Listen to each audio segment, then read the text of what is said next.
Sonic, the heart of your system. Hi and welcome back to a new video. Do you remember when we built this system a few months ago? And do you also remember that I said, if you might ask why I decided to go for soft tubing, it's mainly maintenance reasons. Because if you're not familiar with hard tubing and for example your CPU dies, which is very unlikely, yeah, now check out what the status is.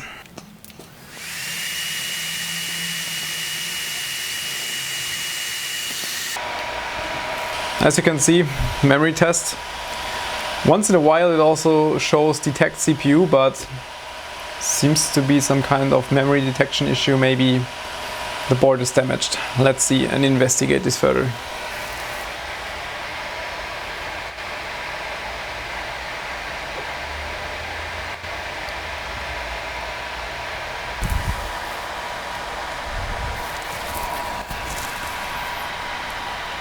Even with minimal memory configuration, the problem still exists. It's still set at memory test. I also replaced those individual sticks to make sure it's not one of those sticks which is damaged, but it's always stuck at memory test.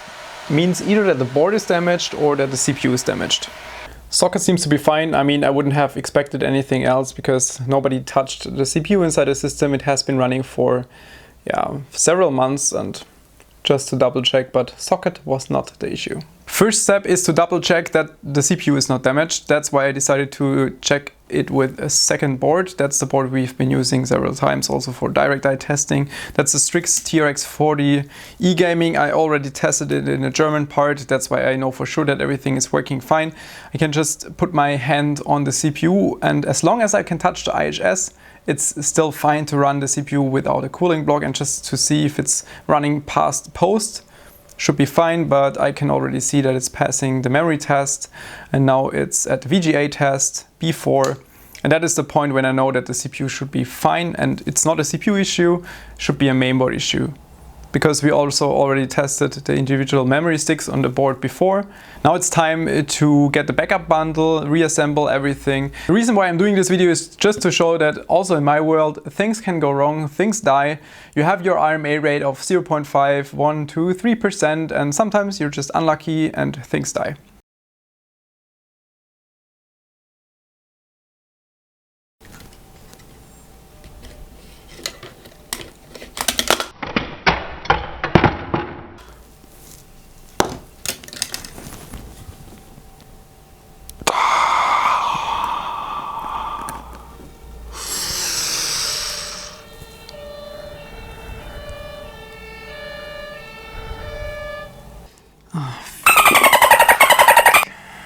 Yeah, that is the point where I just would like to just quit this video and dump this whole machine.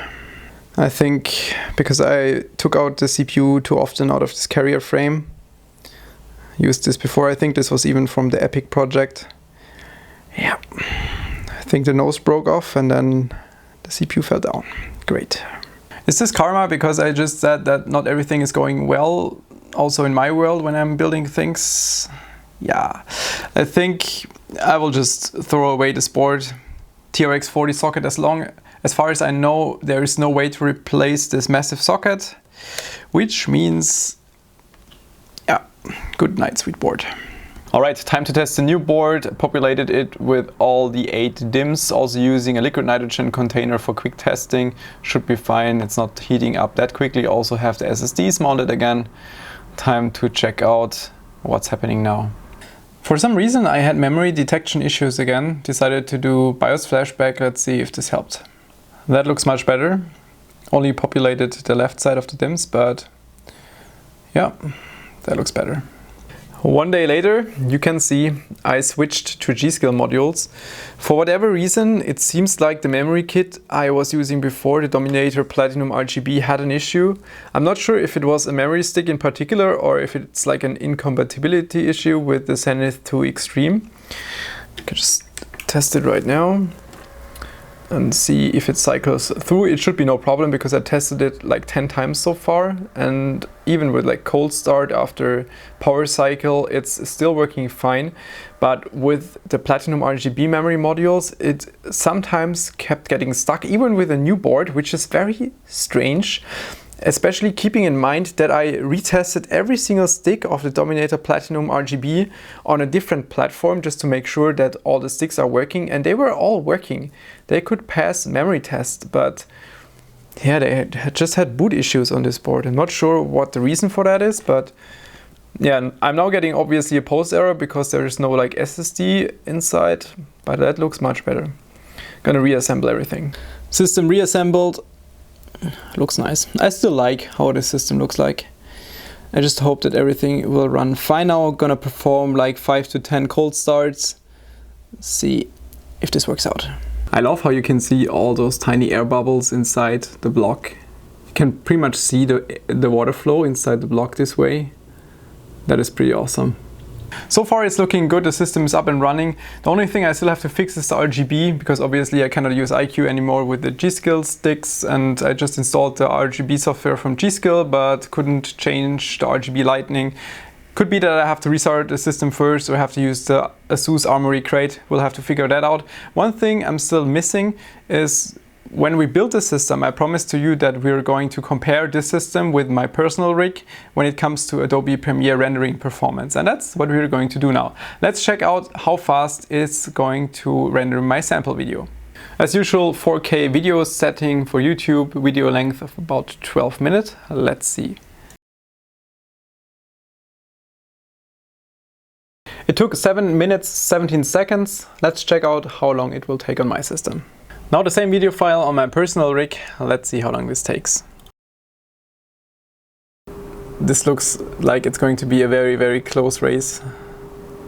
It's pretty much the same time, I think. My CPU is running in 4.2 GHz right now, still the summer setting.